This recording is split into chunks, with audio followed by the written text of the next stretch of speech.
Bang Halio. We've never started like that before. You do say it quite a lot when we're doing mic tests. You say Bungholio. Yeah, well, I don't actually know what it's from. You don't know what Bungholio's from? I can't remember. Is it? It's Beavis and Butthead. So it's like, it's Beavis's... Yeah, Beavis is the blonde-haired one. God, that's terrible. I can't remember. I used to watch Beavis and Butthead religiously. Yeah. That's his. Whenever he because he's clearly got like autism or ADHD, Beavis, so he gets given this medication. Okay. And it turns him into an alter ego called Bungholio, and he puts his shirt over the first half of his head, and he goes, "I am the great Cornholio." Oh, Cornholio, that's it. It is Cornholio. I am the great Cornholio. I need TP for my bunghole. TP. I managed to slam the whole thing into one. Which I'm assuming TP is something like some kind of like Savlon type for it. So he's got I think what I always took it as is he's got a raw arsehole. And he needs TP for it. Yeah. No, TP for my bunghole. I think it was Big L, the rapper. Who? You know Big L? No. He's a rapper back in the day. Shot. Right. He's dead. But he... Only Big L I know is Martina Navratilova. Nutty Navratilova. No, he had a lyric in one of his... First time I heard it was fucking... screaming, laughing, because he was like, "Ask Beavis, I get nothing but head." Oh, nice!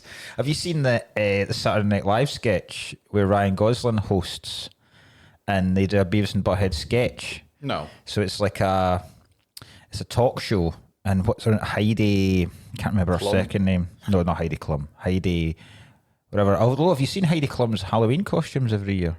Oh yeah, she was E.T. this year. It looked fucking incredible. Like. I mean, it must cost in the tens of thousands. she really goes all ham. I enjoy the fact that she's a supermodel and doesn't go, well, I better go as a sexy nurse. Yeah, exactly. Yeah. I'm going to go as a creature. She'll go as the fucking one of the substance or whatever. Yeah, she was like a landworm or something as well. One of them, fucking amazing. Yeah. No, there's a sketch where so she's like the host of a live debate show, and they get the guy Keenan from Keenan and Kel. I always forgets a Saturday Night Live cast member now. Yeah, he's great. He's been, for decades now as well. So he's like the expert. And I think they're talking about the threat of AI or something like that. And in his sightline in the audience, there's just Ryan Gosling, but he's completely dressed as Beavis with blonde hair, right? And he says, and he keeps getting distracted. So they said, right, I'm sorry, what is this? And it's like the guy dressed as, she was like, I don't know who you're talking about. And he's like that, I don't know. So they ask him to move, and then another guy comes in and sits in his place, and he's exactly like Butthead. It's fucking hilarious. Great. It's odd that when they smash it, they smash it. And 95% of it's dog shit. Yeah. I watched a good one. Someone put up a really good classic clip of Saturday Night Live, and it's Bill Hader. And they said it's a perfect example of what Saturday Night... I love Saturday Night Live sketches where they don't make any sense and they shouldn't be funny. The best one is the David Pumpkins one, the Halloween one that Tom Hanks does. No, I'm David Pumpkins. I don't watch it. Fucking hilarious, right? But it shouldn't be. It's so ridiculous. And this one was... Bill Hader being Daniel Day-Lewis's character from There Will Be Blood, and it's just a TV show where he goes around America's diners trying milkshakes, and it's just called I Drink Your Milkshake, right? Great. But it's just an excuse for Bill Hader to do an incredible impression of Daniel Day-Lewis. That's great. I abandoned my child. He just yells that at one point. I abandoned my child. I fucking love Bill Hader. It's so funny. So good, man. But the thing is, was he wearing a poppy? No. Do you know what? I genuinely had an idea this week.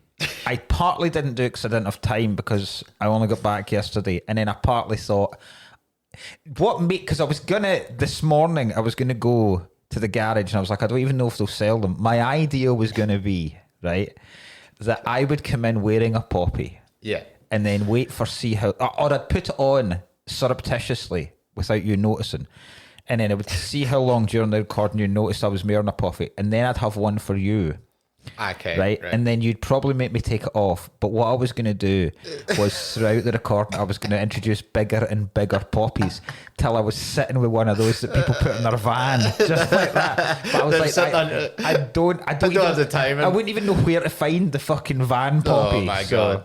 Hey, the taxi ones, yeah, fucking poppy discourse is incredible every year. Love it. What a week it is. It's James McLean's week. Yeah. I mean, James McLean leans into it now. He must do. Like the standing away from the rest of the Wrexham players. I would do that too, though. But you're not, what I don't understand is you can still stand there and not observe it. Yeah, I'd feel strong enough that I'd be like, I'm not doing this thing. Because Wigan and Wrexham have been good about it. Yeah.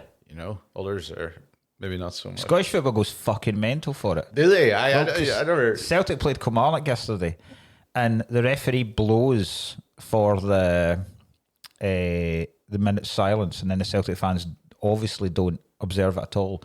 And what they actually do is they actually make a point of not.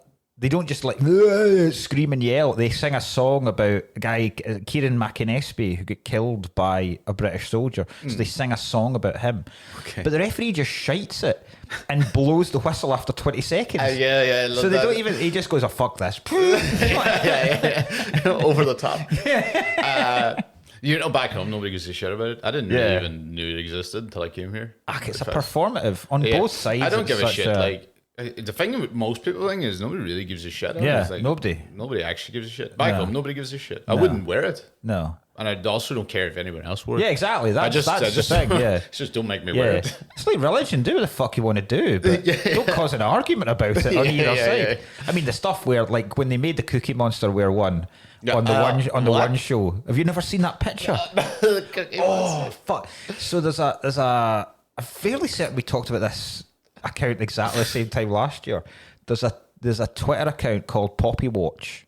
Oh, I have seen Poppy Watch. It's the most ludicrous. It's like when the guy comes on leading the mascots onto football and he's dressed like a poppy. It's like a human-sized poppy, right? And he's we're not taking the piss. This is another one of the reasons I didn't want to do it, because I was like, I don't want the fucking fallout. We're not taking the piss. Wear it if you fucking want. Don't wear it if you fucking want. Neither of us. You retweeted my tweet saying, "This is I do not speak." Yeah. So your tweet wasn't even your tweet. Also, no, it wasn't actually really. It could have been read as not being anything to do with Poppy. No, yeah, exactly. But there's the ultimate Poppy Watch thing was on the One Show. There must have been something the Muppets were doing, and the Cookie Monster is on there, and they've pinned a poppy to the Cookie Monster, and the caption is just me remember the fallen. Imagine he fucking died in the Somme or some shit. And you get a little glimpse back down his thing, and you see a big fucking dude dressed in a blue thing. The Cookie Monster's ancestors. One of them in the fucking Battle of Britain like that. Me love rations. Me love spam. Rations? Oh, fucking hell. The Cookie Monster's family. Putting his guts back in. Putting the cookies back in.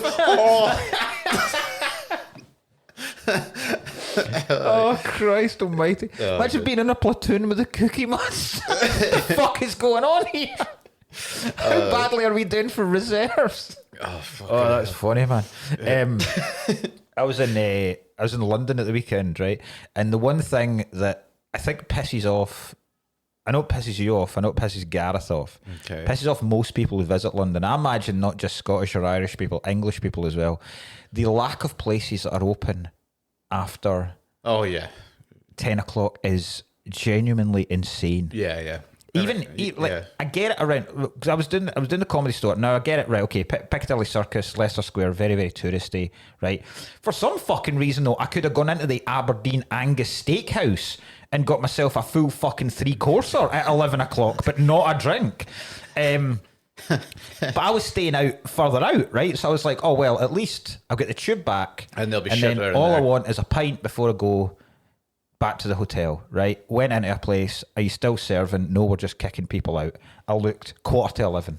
And I was like, what the fuck? Yeah, what? How dare you call yourself a metropolitan city? Yeah. They always show the thing that, but you can buy it in shops. That's what I'm like, no, nobody I'm cares. going to sit in a fucking a hotel that I've already underpaid for. It's a shithole. That's worse too. I'm sitting in a can on my own. It's way worse. Ugh. It's way worse. Like if you it's actually safer for everyone to be drinking in pubs. Of course it is. Than fucking getting leaving and forced to drink in a park. I could drink myself in the hotel room if I wanted to. I could drink myself comatose. They're not going to allow me to do that in a pub. So yeah, it fucking makes no sense. My god, it pisses me off so much. I get staff need to go home. Just bring in different staff. You don't just. That's not a thing, no. No. I mean, you work in a pub, I used to always be like, well, whatever. I thought the tube was 24 hours now as well. Oh, fucking don't even fucking start me with that dirty shithole. Sorry, I fucking loathe London, right? Yeah, every time. I remember me and Wall actually got caught, the last time there. Where was that the NFL? Well, don't even. Well, they had the NFL in the Tottenham Hotspur Stadium, 70,000 seater stadium, and they've only got one tube station that's about the size of this room servicing it. No bus lines or anything, so it took 9.5 hours to get out of there. And then when you get out of that shithole, then you go in. And we were trying to get like a back to Croydon. We were getting like trains and stuff like that, and they were like, this tube station's closed down. If you want like a late one by up to about midnight, you'll need to go to like whatever, King's Cross or some shit. So you go the whole way to King's Cross, then you get in there and go, last train's gone, not enough staff. And I'm like, okay, so I'm stuck here now. Yeah. And then I'd be like, right, go to another fucking train station. And then we were like, we'll get an Uber. And they're like, oh, 25-minute Uber, 67 quid. Yeah. And then we were like, right, so fuck this place. Yeah. Fuck it to death. If you're a London Absolute Cuts fan, like, let us know how shite it is for you. Because I would go fucking mental. Oh, my God. If that was me every single week. Yeah, and I keep getting, I can't go to Stansted anymore because twice I went to Stansted and people have killed themselves on the train. Jesus Christ, because you were on it. Well, it must be. I was like, not this fucker. Not today. I paid for the, so I was telling you I was going to do a youth thing because you're a fan of sleeping at airports. Oh, I'm not a fan of it. Done for vacancy. You always sleep at airports. You're like John RAMBO getting moved on from Stansted Airport. I have stayed in many Dublin. I do a fair amount because anytime, say if I do I get a 6 a.m. flight back to Scotland and I finish at the Inter like a half midnight. I'm always just like 4 hours. Well, that's why I did it this week because the late show I was doing didn't finish till midnight. And then I was like, I've got a flight at 7:30 in the morning. Okay. So by the time I get back to where I'm staying, it's 12:30 in bed for 1. I'm then back up again in 3-4 hours. Fuck that.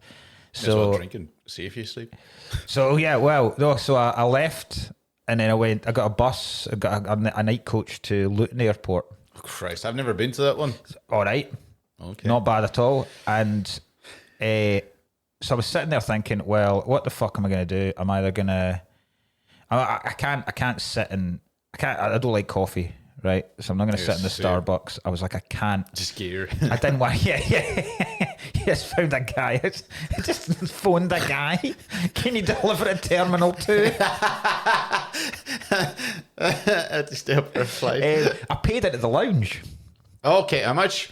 £37. Right.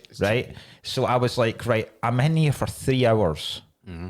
I can make back this £37. Okay. So I had 3 breakfasts. Sorry, everything in the lounge is free then? Everything. Apart from Prosecco, because some cocky chap went up. I didn't get any pints or anything like that. I was Aspire?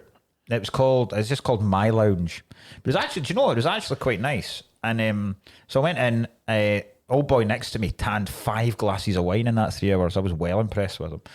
And I just got a seat looking out onto the airport, and I sat and I had 3 breakfasts. Great. And I was trying stuff that I would never normally have. Like I had a raspberry shot. Okay. Just a wee raspberry wake you up shot. Yeah. Some of them I enjoy. Like a wee ginger shot one. Oh, aye. Can I mix them? Can I mix belters, aye. Yeah, I've had 1 or 2 of them. Yeah.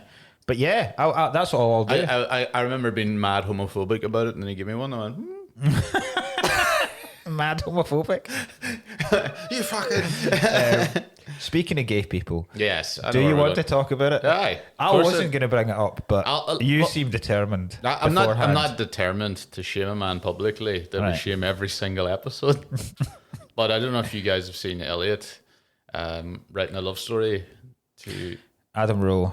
If you don't know what we're talking about, Adam Rowe's releasing a special. Adam Rowe released a special, right, which looks unbelievable. Yeah. Like the money that's been thrown at it from Adam himself, because it's totally self-produced. And the guy that made it, Will Hutchby, I've known for years and years and years, and I pals with Will like over 10 years ago at the Fringe. And he's obviously, like, you can tell the production level has been taken up just a notch. Absolutely, like it looks better than Netflix specials, right? So as you will agree as well, comics don't share each other's stuff nearly enough, right? It's a very, very competitive, petty industry. It pisses me off. In Scotland, it pisses me off more than anything else, because Scotland, I find, is so like cliquey at some point. It should work. See, this type of thing, it should work in Scotland. It's small enough, and if everybody getting, and there's an audience Scotland should work like the Northern Ireland scene. Yes, it should. Everyone in Northern Ireland has pushed each other on to the point where at one point they were all pretty much able to do very big theatres, regardless of what level you were at. That should be Scotland. I don't think it is like that. I'm probably part of the problem as well, but I find it very cliquey in Scotland, right? There's a certain group, and like, but Adam put it out, right, and then folk were sharing it, and then so I put out a thing go and check. My one was normal, and Adam Rowe has released a new special. It looks incredible. Go and check it out. I then watched it, loved it. And then I text Adam to say, that was cracking. That's the best I've seen you do. And I sent one to Will going, fucking hell, what a job you have done on that. Brilliant. Normal. Utterly normal. What anyone would do for someone who's a pal, for a colleague, and for someone who you're impressed with the stuff that they've put out. Elliot then, I'll let you describe what Elliot did. Oh, man. I get it. I was laughing at, like, when people go way over the top for absolutely no reason. And Elliot... do you know what? I've probably done... Not to that extent. I've probably been a bit over... with friends I have in the past, I have probably been a bit over... Over-praising, sorry. But there's again, there is still a difference between even that and what Elliot did. Now, Elliot, if you know Elliot's never written anything in his life. This is the longest thing Elliot's ever written. He wrote 5,000 words of. I would love to. And I don't think I'm not as vitriolic about it as you are, but that is not an exaggeration. It was about 5,000 words. It was about 5,000 words, and some of it was like, I was like, what is this? Because like he was meant to be plugging a special, and there's parts of it going like, it was a eulogy. It was a eulogy. It was like Adam had died tragically and unexpectedly. My favorite. I have it saved. I bullied him so much that he changed it. He deleted it off Facebook. He deleted it off Facebook, right? Or he changed it. He eventually ends up changing it, going, "I've gotten so much, I've gotten so much abuse. You know, I've had to back down from this." But my favorite, I've had a couple of like little parts saved, but my favorite section. There's a lot there. That just to see for anyone on YouTube how long this thing is. Yeah, I have to scroll on an Instagram post. Yeah. Right. Look. Still to this day, best night alive. For sharing it with Adam, cemented a friendship that would last a lifetime. We don't call each other or check in. But when we see each other, it's like we're back at the Fringe and the three sisters getting a pint and watching the footy and putting the world to rights. We root for each other from a distance. And all those mental plans he told me in comedy are not only coming true. Like, the whole thing is outrageously funny. Enjoy all that this brings, mate. Yeah. I love you. Yeah. I'm looking forward to seeing Adam again and asking him what the... Yeah. Like, because I would... Because I think if I got that, I'd go... I'd block him. Bit much that, mate. Like, I'd just block him. They go creep. What a fucking creep. Oh, God. What a great day in the group. I don't know. Did I have anything else to cover? I don't really fucking know. I think straight into. I won a golf. I've sent you this last night. I've won a lifetime golf, mate. I didn't even win it.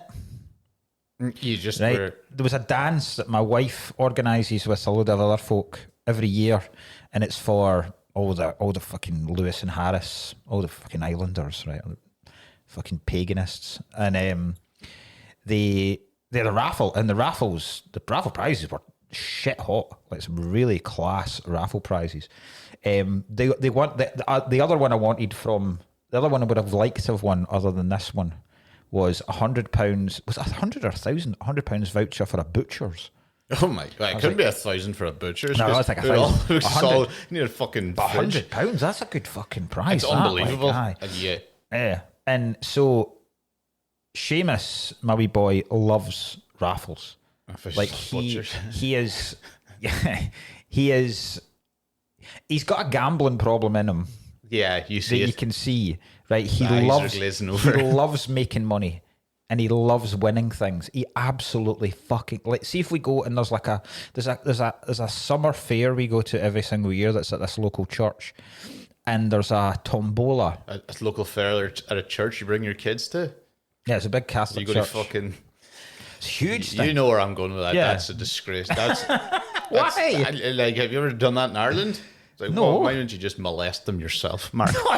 They're not the prizes. It's not a fucking auction of your children. Put them up on the blocks. Imagine that. Try to fund Christmas by selling one of your children at an auction at a Catholic church. And there's a tombola thing where you just pick out tickets, and if your ticket finishes in a 5 or a 0, is that what that's called? A tombolo? A tombola. A tombola. A tombola is a fucking little thing that connects an island to mainland. I don't think that's what that is. Yeah, it is. You know, like if there's an island, yeah, and then there's like a mainland. There's like a causeway. Like there's a little beach kind of that doesn't really think that's a tombolo. That's a causeway. It's a fucking tombolo. Tombolo, right? Let's find out. I hope it's a tombolo because I did geography in university. So tombolo. Fuck! I'm seeing pictures of islands immediately. Yeah, a tombolo is a sandy or shingle isthmus. Okay, see it. Tombolo from the Italian tombolo, meaning pillow or cushion. I had a mate called Rolo Tombolo.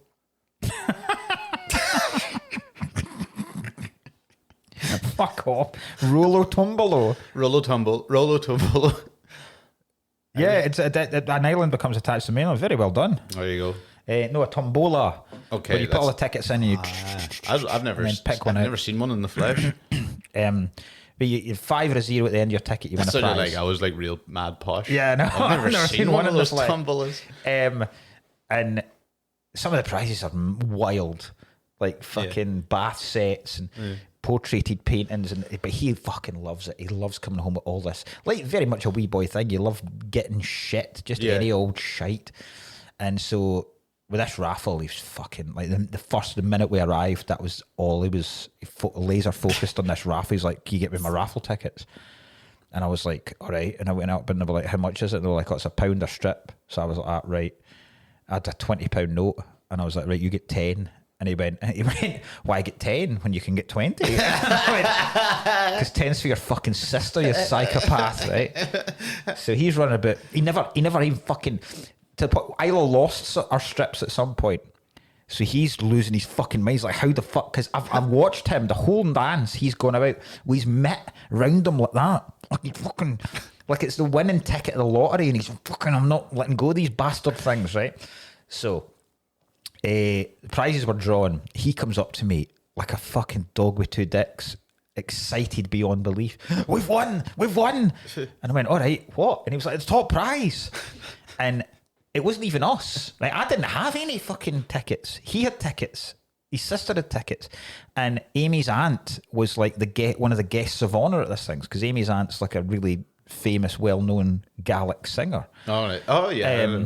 And she'd won the main prize.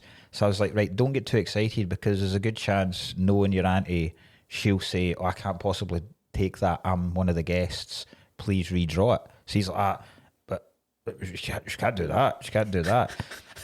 And then he immediately goes up to her and says, like, are you planning on making them redraw this? Right? She was like, no. I've already said your dad can have it. Right? So I'm like, no, that's...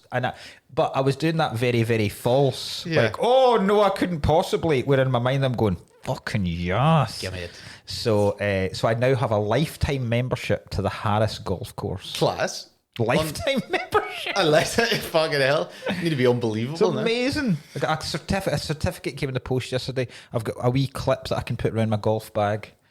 So I think me, you and Sloss and Kyle got... Where is it? Glasgow outside? Harris is an island in the Outer Hebrides. Oh my God. That's even better. Yeah. Oh, it's a trip away. Like, it's not a... Unbelievable. Aye. Yeah. It's a lovely wee course. Lifetime's of one.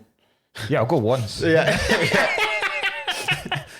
You're not going out there alone. See, it's going to be so fucking... Because I imagine... That's why they give it. Other lifetime members, I imagine, will be people that grew up in the area and will be very good golfers. So that fucking time that the five of us rock up like a bag of shite is going to be... I love it. And then it's all going to be... Because then they're going to be like, oh, we're here with him, he's a lifetime member. And they're going to look at me taking an iron off the first. This cunt. Like... Do you have the sides up, please? Asking if they've got buffers like bowling. Have you ever went bingo? Have I went to bingo? I don't think I've ever been to a bingo night, no. I went to Mecca bingo in Saudi Arabia, just a bunch of cunts praying. Yes. Yelled bingo and they got removed. I went to Mecca bingo, I won a shitload of shoes. There's a whole basket of them. I wonder, I actually wonder, did they put them in baskets? Anyway, that's for another day. Yeah. Right. Let's do this week. We're doing Big John Rambo. Big John Rambo. First Blood. But no Rambo in the title. A lot of people get mistaken with that. Yeah, Rambo's I did when I was... Yeah, it's just First Blood. Oh my God. It's called First Blood. Oh my God. What? This might be why I couldn't find it on my thing, because I was writing Rambo First Blood. Yeah. And I wrote Rambo and every other Rambo came up, because the second one is called Rambo First Blood 2. Yeah. Oh, Jesus Christ. I think I've met an arse of this. Yeah. I fucking had to download it. Because it is, the fourth one's just called John Rambo as well. That's the 2008 one. Yeah. I saw that in the cinema. Yeah. It was very funny. It's very funny. It's so funny. That one's funny. He disembowels a guy behind a tree. Yeah. And he opens fire at one stage, like with like a massive machine gun just into the back of a car where there's a load of people. There's bits of a man going everywhere. And I was like, this is hilarious. He unloads a massive M60 just into one guy. I haven't watched the newest one, like 2-3 years ago. I've seen that one as well. That's quite good as well. They're all different though. Well, see, this one's the only one that's not ridiculous. Yeah, because even 2, 3 is fucking farcical. 3, he like takes down an Apache with a fucking bow and arrow. Yeah. But even 2, because 2 he's sent back to Vietnam because there's still some prisoners of war over there, and he gets sent back on a reconnaissance mission. And the whole plan is after PTSD and taking on an entire police squad, they're like, well, we'll send him back to Vietnam. But they send him back, right? Because he gets released from prison on a program where, because the US government are facing criticism because there's still POWs left over in Vietnam, he gets sent over there, but only to observe and take photos. And you're like, well, why not send a trained journalist? Why send the fucking psychopathic killing machine? What do you think's going to happen when he sees his comrades getting tortured? Do you think he's just going to go, well, I better fucking adjust the focus on this one so I can really get them all in? Right, that's me. Off to Boots, get these developed, get these boys out of here. PTSD kicking in, crushing the camera. Yeah.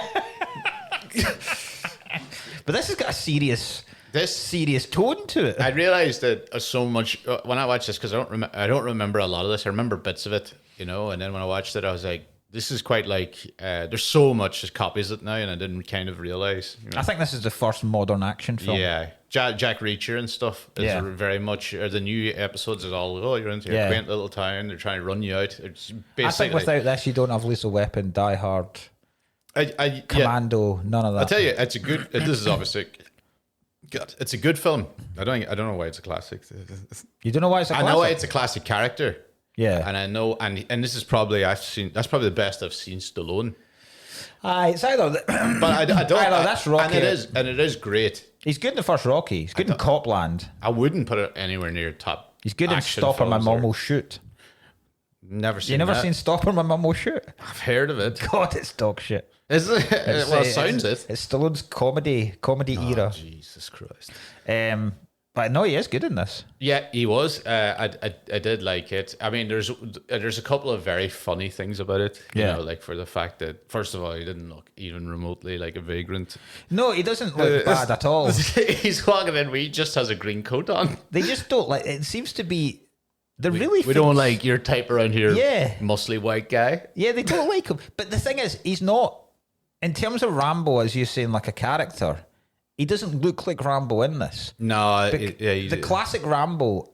If you were to ask someone to draw Rambo, it would be red bandana tied round his hair, longer hair, like proper mullet, but more muscular. He's not that fucking ripped in this. He's not got the veins popping out and shit like that. I think this is what happens is after this escalation, that's his second dose of PTSD. Yeah. And he gets bigger and bigger every time with PTSD goes into his muscles, and he goes... I suppose it makes sense, because after this he gets sent to prison, so all he'd be doing is jacking himself up in prison. Jacking himself off. Jacking himself off in prison. Size his right arm. But no, he looks he doesn't look... Not enough for a policeman. They pull up and go... They say, get your hair cut and a shave and maybe... And you go, whoa... He doesn't need a shave. He doesn't need a shave. At all. Like, at best, he's got 2 days growth. He doesn't need a shave. And the haircut, right, I get it, but it's not like... It's not ridiculous. No. And he goes like, you got to watch yourself wearing a jacket with that flag around here. And you go, what, the American flag? Yeah. What the fuck are you talking about? I didn't really get that. I suppose this would be, I think this is the anti-American sentiment that was in America in around 79 after the Vietnam War. There was a lot of, America wasn't a deeply patriotic, because I think the only way, because I don't think America was a particularly patriotic country from Vietnam until like Reagan came in. Yeah. Then it was only really Reagan and Desert Storm that really fucking ramped up the USA, kind of. That fucking dickhead. I do. Right, like he did land in. But weird first scene. He was out and he's like, you should have called ahead. You know how do you call it ahead? They may not have a landline. But I mean, it seems like he doesn't have a phone. He doesn't have a house. He just walked the whole way into somebody's house and then found out they were dead and went, fuck me. I would have been fuming. That would be enough for me to go on a rampage and walk there. And he goes, the cunt's dead. I've walked like for days. I think she could have told him earlier rather than letting him go through the whole story to the point where he gets a photo out and goes, these are all my best friends here. They're all dead. Great, thanks. Like as soon as he goes in and goes, what's his name, Daryl or something like that, it's like Daryl home died. Oh well, that saves me going through the fucking rigmarole of explaining who I am. He's not here at the moment. Yeah. Well, I'd tell him nothing, because it's not like you're going like, who's this guy? Wanting to know about this guy, just because it doesn't matter. Whoever it is, you're like, dead. He's dead. He's dead. What do you want? Aye. What happened? They got the cancer. Yeah, you get cancer from Agent Orange. Yeah, well, that's the worst cancer. You get Agent Orange cancer. Agent Orange cancer. Survive in Vietnam and then get cancer. I did find a lot of it, because most of it's about PTSD, really. Yeah. And I find that very funny for someone that has it, right? Oh, yeah. So I kept going, I find someone very funny. I was just like, John, have you not just tried some breathing exercises? Yeah. Are you claiming you have the same kind of PTSD? No, that's why I find this really funny, because I was just like, hey man, you should have just downloaded the Calm app. Yeah. It doesn't have a phone. Yeah. Doesn't have the phone to do it. So you never lose it with your PTSD? Not like that. You can lose it other ways. It does get some people mix them, like either violent and go mental and shoot up a school or whatever. Aye. But others, most of mine is just like, I could see you doing that. I'd love to blame it. PTSD. Yeah. Yeah, that's quite a good thing about you. You don't blame it on anything. You just go, I'm a prick. Yeah, but Is there any reason you're a prick, Ryan? It's just what I am. Just me. I'd be like, if you can't handle me my worst, you don't deserve me my best. I'd just be like, well, I was a prick before, sure. Yeah, exactly. Yeah, you can't. Yeah. I was a wanker before that, so I suppose they can't be doing it. Yeah. That's so funny though, when I kept giggling at it, because like basically what they were doing is, because back in them days they probably wouldn't actually know what the fuck it is. And that's what clearly it is, because half the time he could have just went, oh. Aye. But it's really, that part was good.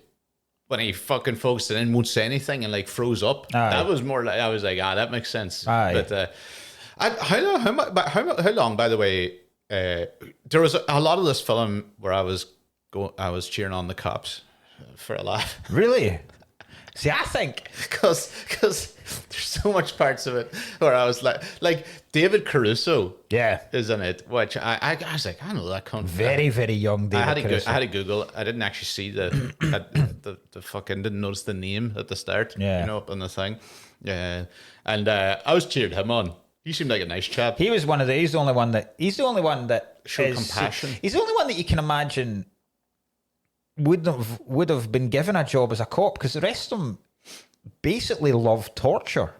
Yeah. So you're kind of going, how are you lads, particularly the deputy? Yeah. Like it goes very quickly from arrest to torture. There's a lot in this. Everybody had made so many bad mistakes. Police and John Rambo. And Rambo, yeah. It is very, very funny. Yeah. There's parts where it start getting funny. Like for a start, like, you know, I know if the point is he flips out and punches a couple of policemen, but they send like basically half the army after a vagrant. I'll do it on a vagrancy and it was basically a resist arrest charge and a vagrancy, and they're like, send in the army. They also mobilise the army within hours. Like the army have got nothing else.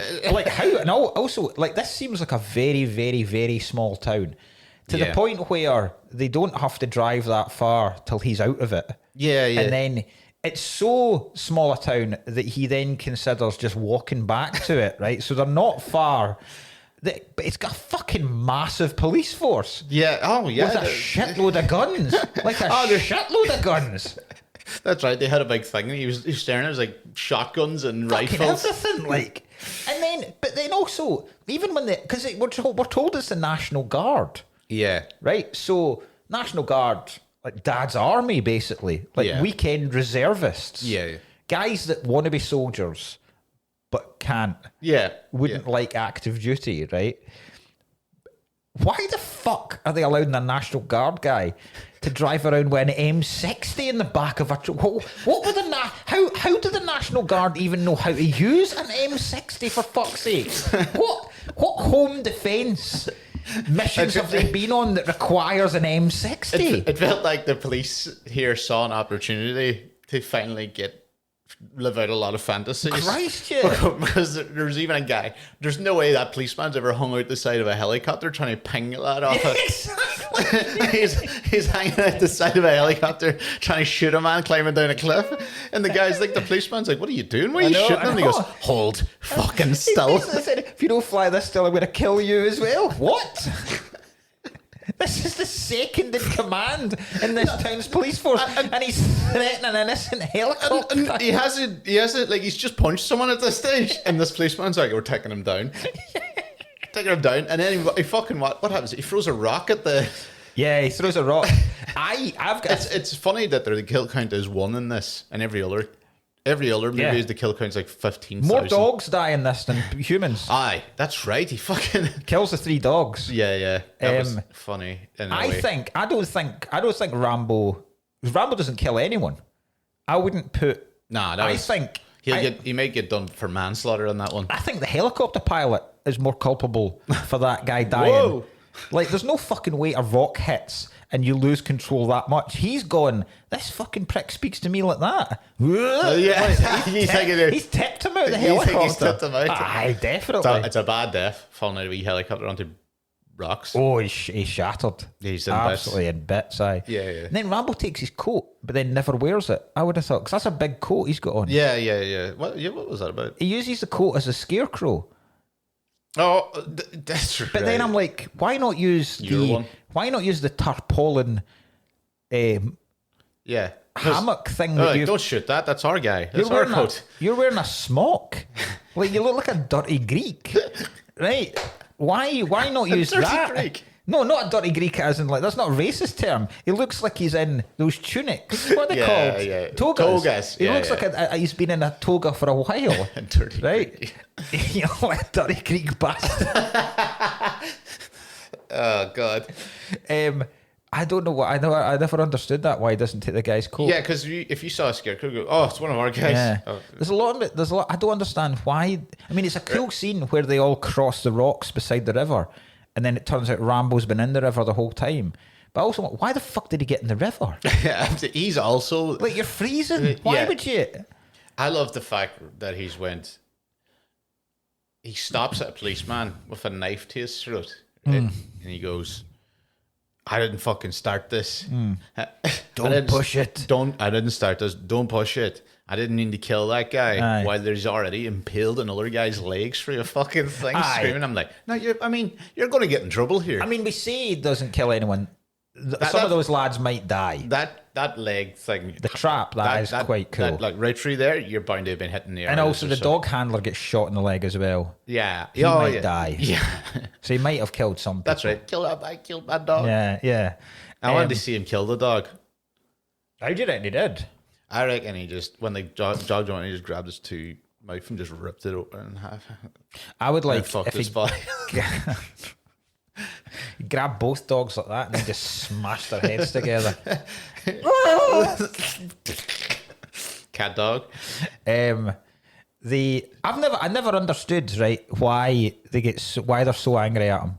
Like, because the vagrancy isn't that big a charge, right? You're just moving somebody on. I don't understand why. And then I was reading in my research that in the book, the guy who's Brian Dennehy, the police chief, the sheriff, he is a Korean War veteran. Oh. And a part of his motivation is he's pissed off because the Korean War veterans completely forgotten about. Yeah. Because Korean War was just before Vietnam, obviously. And they got completely forgot about those lads. They have? Whereas the Vietnam lads were. Okay. Well, yeah, okay. Because I don't think, I know there are ones, some exist. There's quite a few John Wayne ones. I've never seen a Korean War film. And you, no, never have I. I've seen a lot of World War II films. I've seen a shitload of Vietnam films. And I've even seen Gulf War films now. I don't think I've ever seen a Korean War film. It's a good point. I haven't. Doesn't have a soundtrack. That's what I always say about the Vietnam films. Best soundtrack. You need a soundtrack. Yeah. What the fuck would the Gulf War soundtrack be? Jamiroquai? No, the Gulf War would be Gulf War would be like Limp Bizkit and yeah. Second War Gulf War, yeah. Like, what was the fucking what's their name? The Bloodhound Gang. They used to play that in their like that. The roof, we don't need no water. Let the motherfucker burn, motherfucker, burn. Neil Diamond should be the Korean War. Early Rod Stewart. Early Rod Stewart. Hot legs. I suppose World War II couldn't have had a good soundtrack because it would be all ragtimey Glenn Miller shit. Yeah. Fucking the Andrews sisters. That's exactly what it would be. Yeah. Fucking, what do you call it? Oh God. Hello, my baby. Hello, my honey. Yeah, so it's very. I did find it very funny how bad they both escalated this. You know, including Earl John. I was like, John, you're not completely thing. There's a couple of really, really funny scenes. The scene I laughed my head off the most was when he was explaining that he couldn't find his friend's legs. Yeah. Oh, sweet baby Jesus. The most heart-wrenching. The scene where he has an actual meltdown. I was in fucking tears laughing because it isn't even badly acted or anything, but it's just such a funny story. I was like, I couldn't find his legs, and I was like, oh my God, Jesus Christ! It is good acting from Stallone. It was, in fairness to I'm not even a massive Stallone fan compared to the others. Aye. And I don't think there's any reason for that. I just don't think. I actually don't think I've seen a lot of them. So if we took the Expendables. That's a great place to start. I've got some shit that'll probably upset you on that. Which order? Well, number one, Terry Crews. So if we take the right, so here we class. So if we take a Mount Rushmore of 80s action films, right, stars, you've got to go Stallone, Schwarzenegger. Jason Statham's up there for me now, but he's not. No, but I'm talking about But 80s. we're talking about the OGs, right? So Stallone, Schwarzenegger, Willis, Van Damme. Van Damme. Yeah, if you want to do them, Those four. I know we're missing people like Chuck Norris and shit, but But that's B movie shit. Like we're talking Hollywood A-listers of action stars. Well, I think See, Van Damme's kind of more 90s though. He is. Gibson would probably get put in the. Gibson only really got Lethal Weapon. I wouldn't count him as. I think he's too like. Do you know what? The same way I actually maybe wouldn't put Bruce Willis in there. I'm thinking that as well. He's like Mel Gibson too. He's got obviously. I'm only thinking Bruce Willis because he was part of that. He's part of the Expendables and he's also part of that. Because remember they bought Planet Hollywood. Do you remember that? No. That was a fucking huge thing in Britain. Okay. So this would be around. This would be late 80s, I reckon. So Die Hard was out. By this point, Stallone and Schwarzenegger were the two biggest stars in Hollywood by far. And the three of them bought a chain restaurant called Planet Hollywood, and there was one opened in London. Okay. And it was kind of like the film version of the Hard Rock Cafe. Okay. So like you would go in and there'd be shitloads of film memorabilia in there. So there'd be like one of the fucking Terminators robots, the actual thing from the would be in there. Commando's jacket would be in there. Yeah, so okay. Bruce Willis's vest from Die Hard would be in a case. Right, but it was huge. I remember it being massive at the time. Be cool. Yeah. So I don't know. Van Damme isn't. Put Van Damme in there then. So Schwarzenegger, Stallone, Van Damme. Right. So like for the Expendables is what Stallone, Statham's two thing. Dolph Lundgren. He's too low. He was in all the films as the second, third guy. He's never, not a leading guy. He's never had his own franchise. Lundgren. No, he did have one terrible one. I can't remember. But Jet Li, no. Schwarzenegger. I would put do Statham, Van Damme, Stallone, Schwarzenegger. Statham. That's I've got some. Schwarzenegger's number one. Yes, same. Schwarzenegger's number one. I would genuinely have probably Statham 2, Van Damme 3, Stallone 4. That's insane. I know that would utterly insane. That would be a thing. I think. Do you know what? I would probably put Van Damme maybe ahead of Jason Statham when I think about it. Actually, you know what? Yeah, I would. I would put Van Damme second. I like Van Damme. I don't think he is anywhere near an A-lister compared to Stallone. I think he's probably more. I think the thing with Van Damme is Van Damme's probably more of a pure action star because he didn't do anything else. Whereas Stallone, like Van Damme, never had a period after this where he started doing serious films, and then like none of his actions are serious because Van Damme should die in the first 3 minutes of any action film. Yeah. He just stands out. There's a whole army, and he just like front kicking people. Yeah, and he's like, just shoot him. Yeah, yeah. But I suppose because Statham had a career before an action star. Statham was fucking Guy Ritchie's boy. Yeah, he's good. So he's a diver. Aye, professional. Yeah. Would he not win a gold medal? He did. No, I don't think he won the gold medal. He got a medal, I think, in one of like the Commonwealth Games for England or some shit. And then Stallone definitely had serious roles after. Has Schwarzenegger ever done like a critically acclaimed role? Not because he went action, then comedy. Sci-fi. He did action and comedy and then sci-fi. Really, he did a lot of sci-fi in the early 2000s or late 90s too. Has Schwarzenegger done a critically? No, I feel like he should have too. I feel like somebody should be able to tap into. He isn't a strong actor emotion wise, so anything he does unbelievable. He does it well, but I don't know if he'd be. But then I suppose Stallone. He did things like what do you call those ones? Like I don't know, it's still End of Days. They're still not. Still action. They're films, still action films. Yeah, he has, and then Van Damme's never done anything other than action. No, he's did the Coors Lights ads. Yeah. He's never even done comedy, really. He was in Friends. Yeah, I think. Yeah, I mean, Jesus Christ, I'm pretty sure I've seen him in some other comedy thing, but it was dreadful. Yeah, cause you can't put a Belgian dude in a comedy show. What the fuck? No, that's true. Is he from Belgium, isn't he? The muscles from Brussels. The muscles from Brussels. Yeah. It's a hard one to think. I think I'm harsh. I know people would be screaming at me going, Stallone fourth. I don't know what it is. I don't think I've seen enough of him. I've seen all his Expendable. I've seen later Stallone. That's what it is. I haven't seen Copland.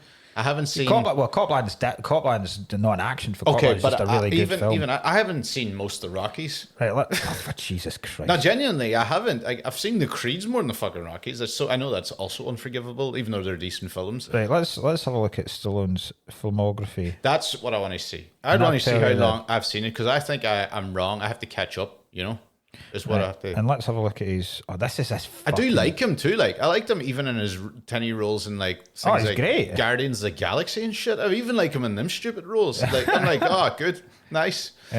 Expendables. Do you know what I like about the Expendables? You show which ones can actually show up. Yeah. And Jason Statham and him are the two best in it. Yeah. As in terms of actual scene stealers. Right. So, apart from so first big role is Rocky. Right. So Rocky writes it. 76 or so. 76, yep. So Rocky's good. And then he's in a film called Fist. It's a porn film. Fair play to him. Fairly certain that's an action Rocky film. and Fist. Oh, no, it's about truckers. Oh, it stands for Federal Institute of State Truckers, right? Right. Paradise Alley, never seen. That's a film about wrestling. So that's basically Rocky, but for wrestling. Then Rocky 2. Right? Then Nighthawks, and I'm fairly certain Nighthawks is a cop thing. Yeah, action crime film, right? So, and then we've got Escape to Victory, which we forgot was our first Stallone film. Do you know what? I like Escape Plan. That's a good film, aye. All three of them. And then after that, we're right into... So, after First Blood, he directs Staying Alive, which is the sequel to... The Bee Gees one? No, it's a sequel, Saturday Night Fever. Okay, right. Then he does Rhinestone, which I think is about country singers. Right. And then Rambo First Blood Part 2. And then after that, he's in fucking everything that is action. So after that, you Rocky 4. Right. Cobra. I've never seen which is awesome. Never seen it. Over the Top, where he's a trucker that also competes in professional arm wrestling.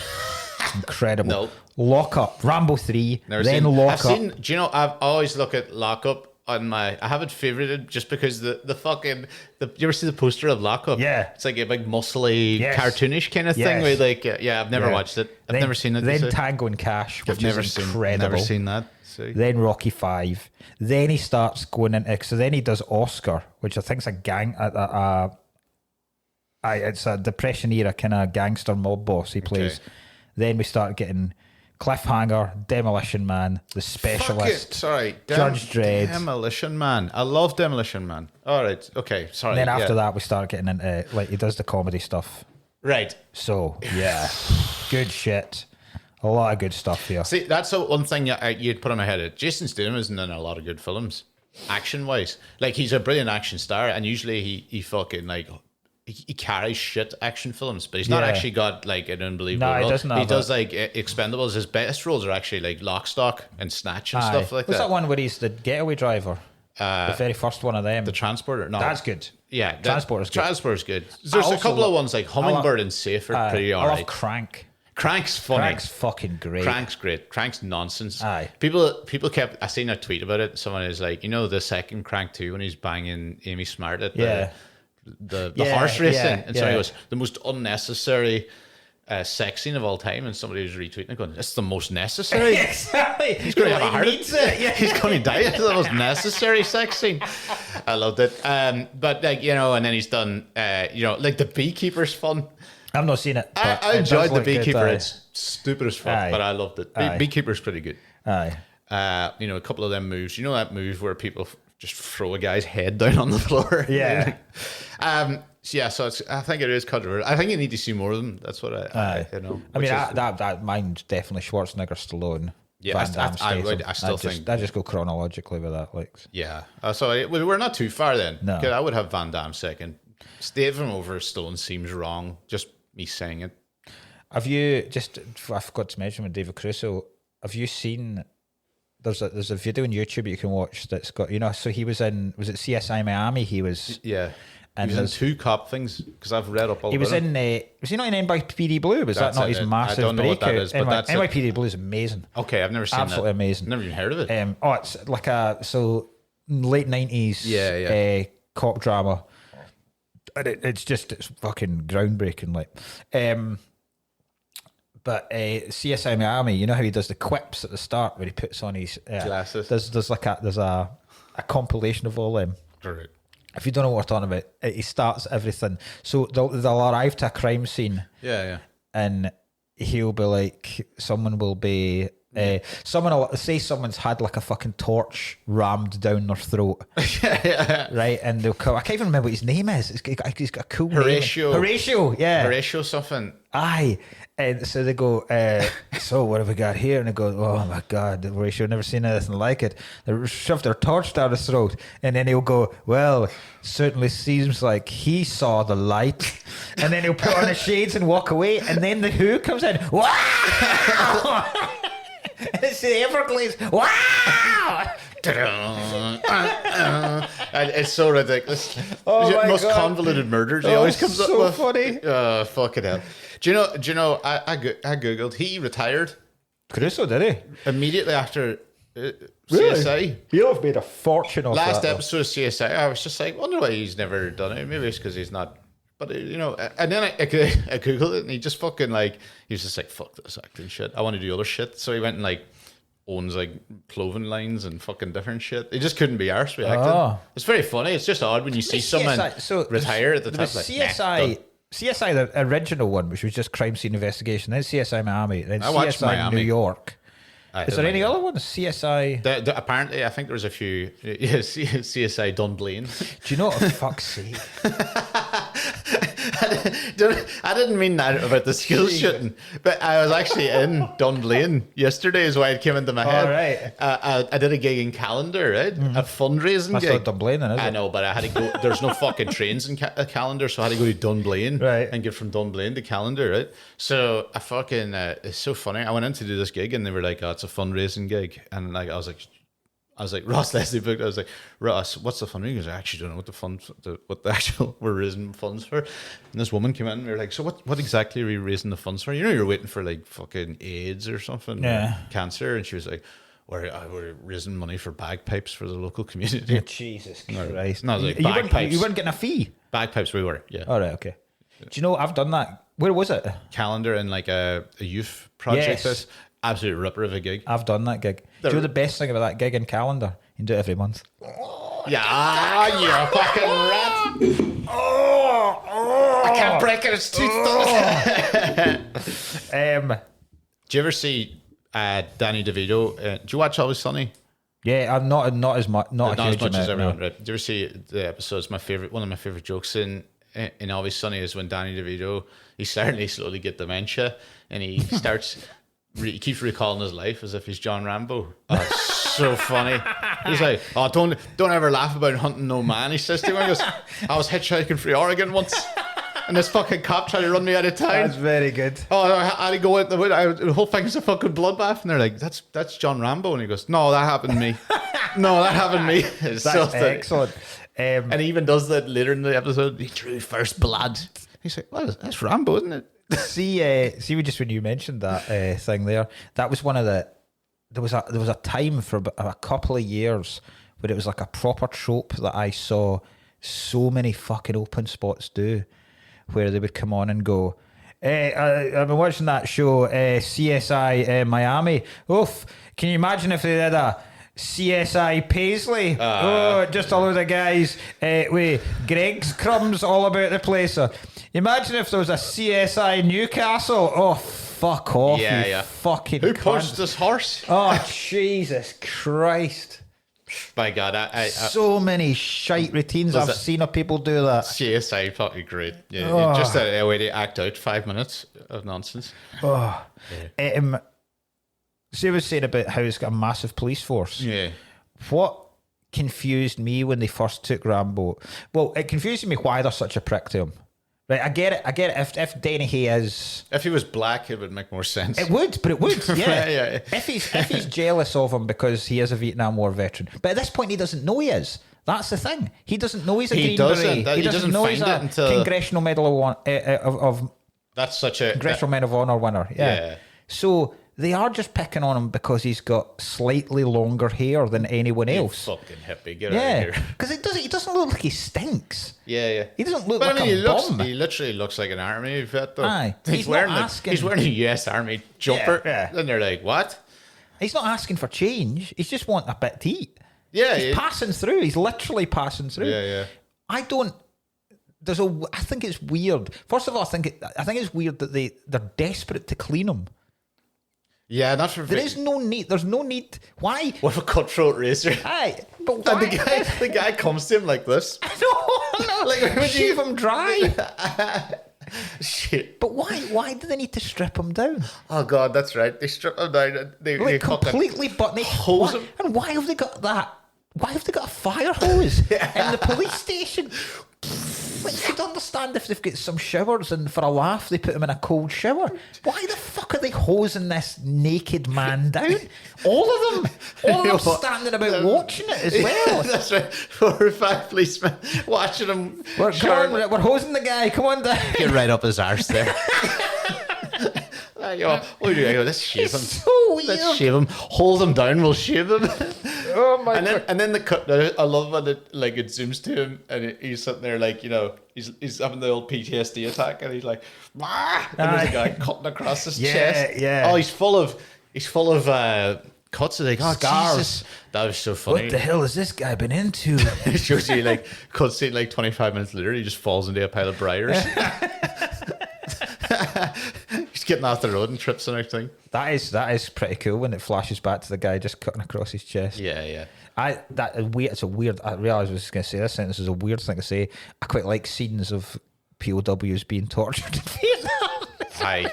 They always seem like the Viet Cong always seem like the cruelest people. Yeah, they don't seem you've ever seen in your life. The Americans really lashing them with fucking they're always yelling at them, stoning them in a cage.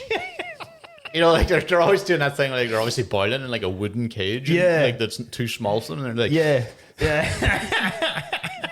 like pouring petrol in their eyes. You fucking.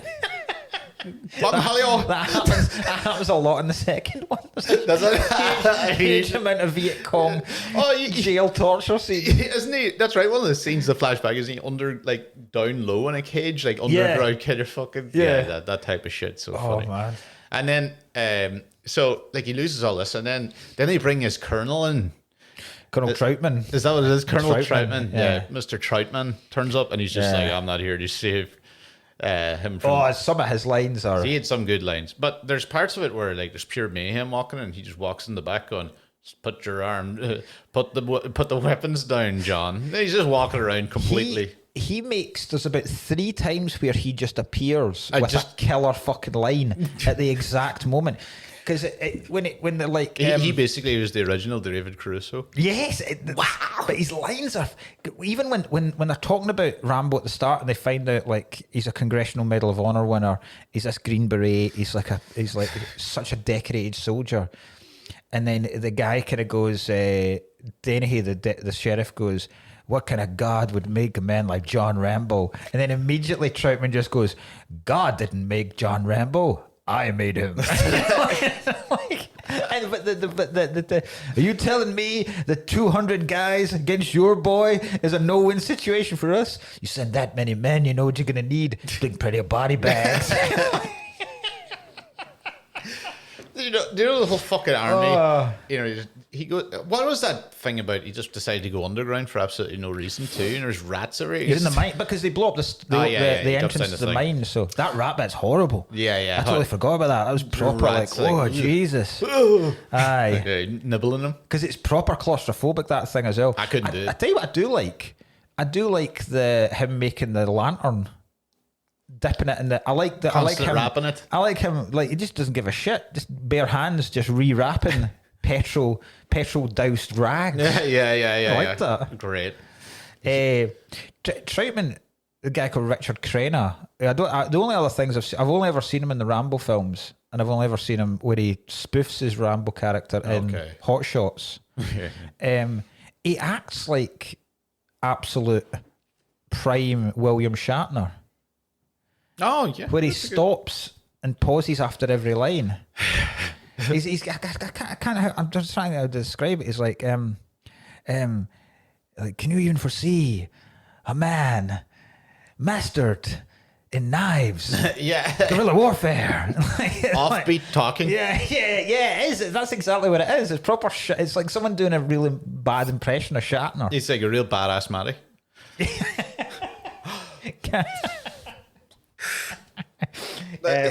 you want some facts? I do want some facts. Right. Well, all right. You're right. Well, do you know what? I haven't even fucking checked the Discord in case anyone messaged anything into it. I've got some good ones. Yeah. I've done that one about the fact that the sheriff was supposed to, in the novel, he was a Korean War veteran. According to filmmaker Shin Sang-ok, who is a South Korean filmmaker who had been kidnapped, this is apparently one of Kim Jong-il's favourite films. Right? And apparently Kim Jong-il tries to understand capitalism through films, but he has no concept of what fiction is. So he looks at these films as if they're actual records of reality. Like, this shit actually happened. And there was a documentary the Supreme to Leaders. film it live. Supreme Leader's a fucking idiot. Right? There wasn't that many interesting facts about this. These two are mental, right?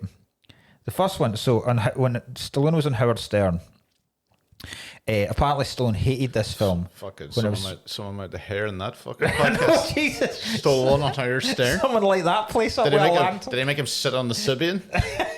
You ever see that fucking mental shit? Where he makes a woman orgasm by sitting there. I remember. The only time I remember seeing it was the time he chucks Carmen Electra in it. Yeah. And it was he's done it to Carmen Electra. Oh, it was terrible. Jesus. She was sitting on it, like, deeply uncomfortable. Like, I didn't want to do this. That's like, very weird. Forces him onto it, and then she just, like, nowhere near things. She goes, oh, okay. And then stands up and he's like, sit back down on it. And she's like, no. I'm quite amazed that Howard Stern's still such a massive cultural influence. Like, because I mean, that a lot of that, the 90s, mid-90s shit was distasteful. A lot of that stuff, like, it was proper weird. Honestly, that Carmen Electra Symbian thing is one of the most awkward things you'll ever see in your life. I'm going to watch that when I go home. Wank myself silly. I know how to do this. So Stallone, sit down. Stallone fucking hated this film when it was because of it was so ridiculous, a lot of it, and that's why they pared it back to just make it this proper tight, like almost claustrophobic Vietnam film. I mean, it works. Would you consider this a Vietnam film? That's another question. Nah, I don't think I would either. Nah, they have to be in Vietnam. I think they have to be in Vietnam. This is a PTSD because of Vietnam story. The best thing is if it was proper true PTSD, half the time they would just think and you just start crying in the shower. Yeah. They're like, movie over. Would you consider this a Christmas film? What? This is a Christmas. I realised this. This is a Christmas film as much as Die Hard is a Christmas film. Oh, fucking, what is this? Terrible. All that Die Hard has is it's set at Christmas. Yeah. So's this. But I rarely would. I mean, I don't argue when people call Die Hard a Christmas film, but I would consider Die Hard very much a Christmas film. I suppose everyone watches a Christmas. But then this, I would never have considered it a Christmas film. I still don't. Like I said, I consider Lethal Weapon a Christmas film.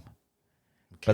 But that's even more than Die Hard because that's got Christmas music in it. Die Hard doesn't. Well, it does. What? It's got the Run DMC. No, Christmas and Hollis, doesn't it? Die Hard. Also, it does actually. Right. Okay. So they are a par. But this, I would say there's more Christmas decoration in this than there is in I didn't notice a single Christmas decoration. Yeah, when they go to the police station at the start, there's a big massive wreath that says Merry Christmas. There's trees. When he shoots up one of the stores at the end, that's a big Christmas store. Okay. I still think it's a Christmas film. No, I wouldn't consider it either, but I think the argument is there to be made. It doesn't have a film. Yeah, okay. Right, so the first script was full of shit like the kind of dialogue you would then get in Commando, right? Okay. Proper cringy lines, right? And they were all cut to improve the film, right? Good.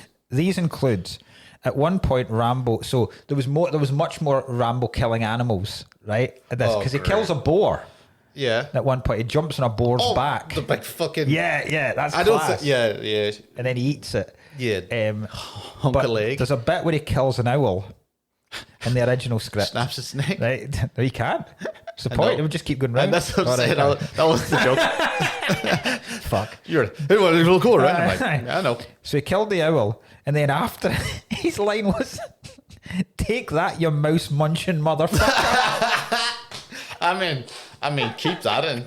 Take that, you mouse munching motherfucker. It's so funny if Rambo just really hates animals, because that's a completely, like, people really don't like that. That's true. That was Because I keep saying this, like, I've done jokes about everything, but killing puppies is the one that really fucks people off. Oh, yeah. I was trying to kill an animal somewhere in the set, right? Because it really just, people it sends people wild. It does. So just having John Rambo, Just hating animals. That's what I'll do. A John Rambo, the next one.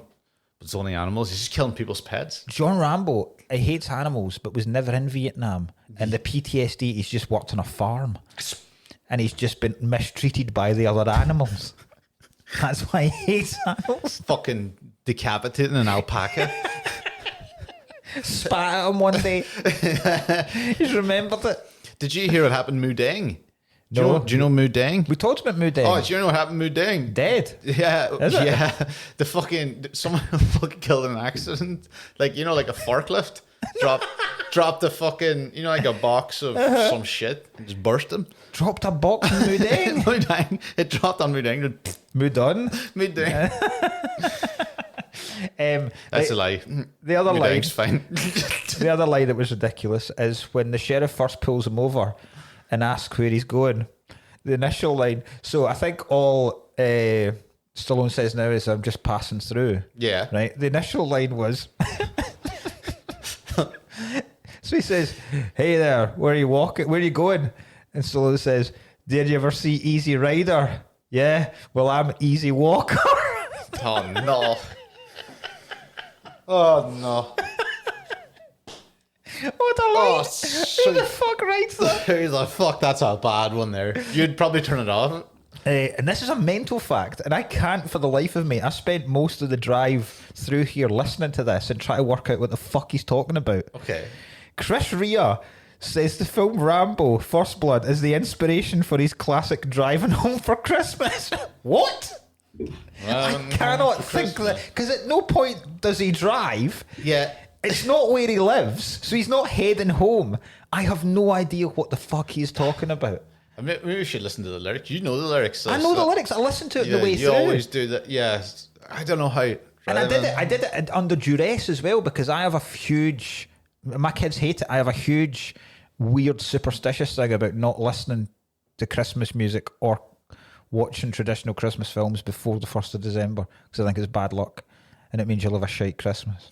Odd. That's mayhem. But I listened to I listened to this. I actually listened to... What I did to bypass my superstition was I listened to a cover version, so it wasn't actually the Chris Rea version. Okay, well, still had, but I can't for the life of me think of the lyrics. How the fuck really Driving Home for Christmas relates to First Blood? I do thank you for sharing. I do enjoy when you put in little tidbits of how you're mentally ill, but I do. But I enjoy the fact that Chris Rea is, if the lyrics were like humming it, if you listen closely next time, it's like driving home for Christmas. I've got fucking Charlie in the rearview. Impaled on a stick. Cut that fucking board a bit. Driving through Maule Pang. Oh, that's so good. But I loved it. Great film. Really enjoyed it. It was really, really enjoyable. Again, when I complained again, I was like, I don't know if it's like a classic. I do enjoy. You know what I enjoyed? But the one last thing I had to mention about ramping. Ramping. He's flying on the motorbike and the police car. They got air. Oh, aye. They went fucking airborne. He cocks a wheelie at one point for no reason as well. Yeah. Just because he can. Just because he can. Yeah. He's got the... Right. Next week, completely changing genre. Genre. We are watching a film that I absolutely adore, and I have a feeling you hate this film. This could be. I think you've mentioned it before to me how much you don't like this film, but you might not have. It is one of, in my mind, the best comedies of the 80s. God. It is Ferris Bueller's. Do you know Ferris Bueller's Day Off? That's a day off. Day Off. I thought it was Ferris Bueller's Day Out. Oh, for fuck's sake! This For is a start, awful. For a start, I thought it was a big day out. Yeah, well, I can't wait to talk about, Broderick again. Oh yeah. That's another reason why I thought it would be good to do. Yeah, we red car. Yeah. Splattering someone from man in it. Yeah, okay. I love this film. No, I don't like this film. Yes. Which is going to make it funny because I haven't seen it in a while. Right. So it's going to be very funny being a scathing 1 and 2. Yeah. I reckon I watch this about once a year. So Fuck. I love this film. Old Ferris. Apart from that, just keep doing what you do. Yeah, we're going to do a Patreon episode here. Yes. We're this week we're doing 6-shooter. It's the first time we're doing a Patreon episode where we're actually doing a film. doing something, but it's a short film called 6-shooter. So we're going to do 6-shooter after this for half an hour. We don't know what we're going to do next week. We're going to start asking people in the Patreon, by the way, about Christmas films. So we're going to probably choose that. So I reckon Ferris Bueller next week. If I just look at the calendar. We'll do Ferris Bueller next week, and then one more week, which will be your pick. And then after that, it's 4 weeks of Christmas films, where we do 2 each, and we'll do a Patreon Christmas film that you guys, who are Patreons, can pick. Yeah, so please make sure you join on all that type of shit. Keep us going. Yeah. Yep. Bar that, I don't know where the fuck I'm in Dublin this weekend, so if you're around in Dublin. Yeah, I'm in Manchester at the Frog and Bucket, if you're about. And if you are there, then please don't heckle, or I'll give you a war you won't believe. Bye.